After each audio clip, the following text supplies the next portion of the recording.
আজকের কর্মশালায় উপস্থিত হওয়ার তৌফিক দান করেছেন, সবাই বলি আলহামদুলিল্লাহ।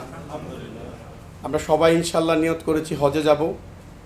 ইসলামের 5টি স্তম্ভের মধ্যে হজ একটি গুরুত্বপূর্ণ জিনিস। আমাদের সবাইকে মনে রাখতে হবে, আমরা যেখানে যে কাজই করি সমস্ত জায়গায় আল্লাহর ভয় রাখতে হবে।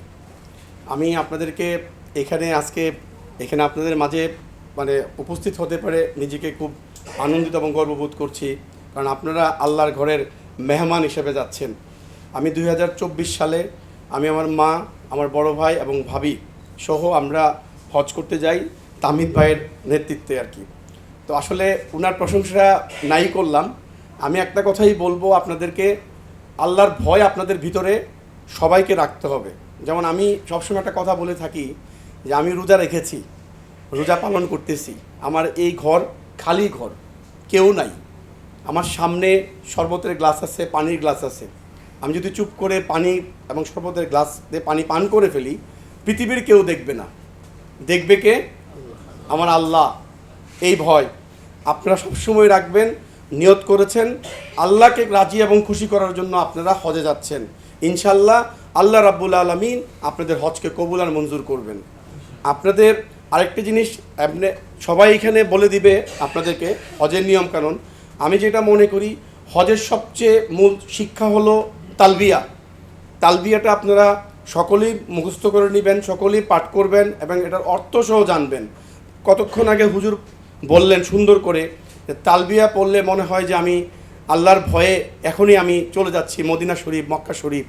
তালবিয়ার অর্থ আপনারা সবাই জানেন, তারপর আমি বলি লাব্বাইক আল্লাহুম্মা লাব্বাইক লা শারীকা লাকা লাব্বাইক ইন্নাল হামদা ওয়া নি'মাতা লাকা ওয়াল মুলক লা শারীকা লাক।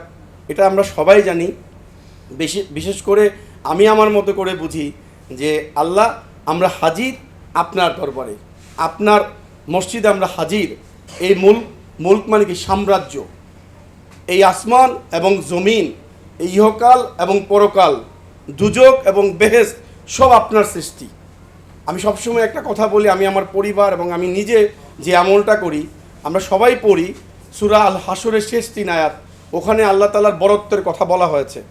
তা আমরা সবসময় যেই কাজেই যাব, সবচেয়ে বড় কাজ হলো হজ। হজে যাচ্ছি, আল্লাহর ভয় আমাদের মধ্যে থাকবে।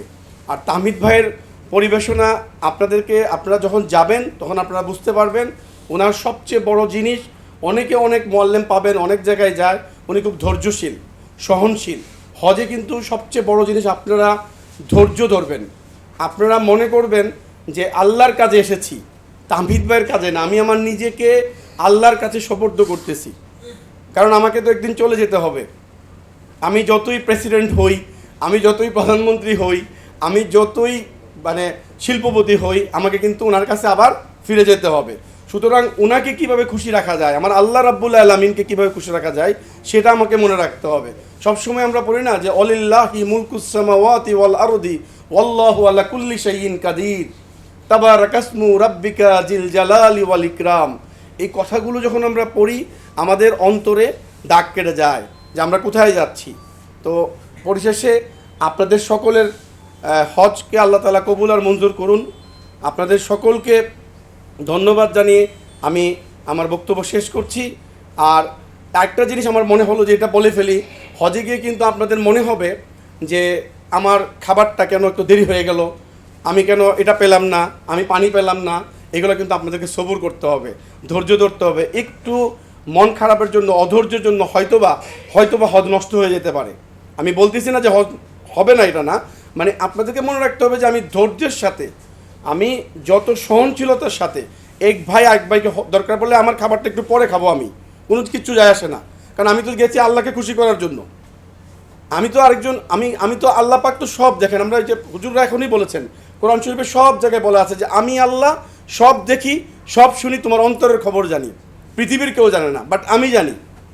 আমরা পড়ি না যে হুয়াল্লাহুল্লাযী লা ইলাহা ইল্লা হুয়াল আলিমুল গায়বি ওয়াশ শাহাদাতি ওয়ার রহমানুর রহিম হুয়াল্লাহুল্লাযী লা ইলাহা ইল্লা হুয়াল মালিকুল কুদ্দুসুস সালামুল মুমিনুল মুহাইমিনুল আজিজুল জব্বারুল মুতাকাব্বির সুবহানাল্লাহি আম্মা ইউশরিকুন হুয়াল্লাহুল খালিকুল বারিউল মুসাব্বির লাহুল আসমাউল হুসনা ইউসাব্বিহু লাহু মা ফিস সামাওয়াতি ওয়াল আরদি ওয়া হুয়াল আজিজুল হাকীম।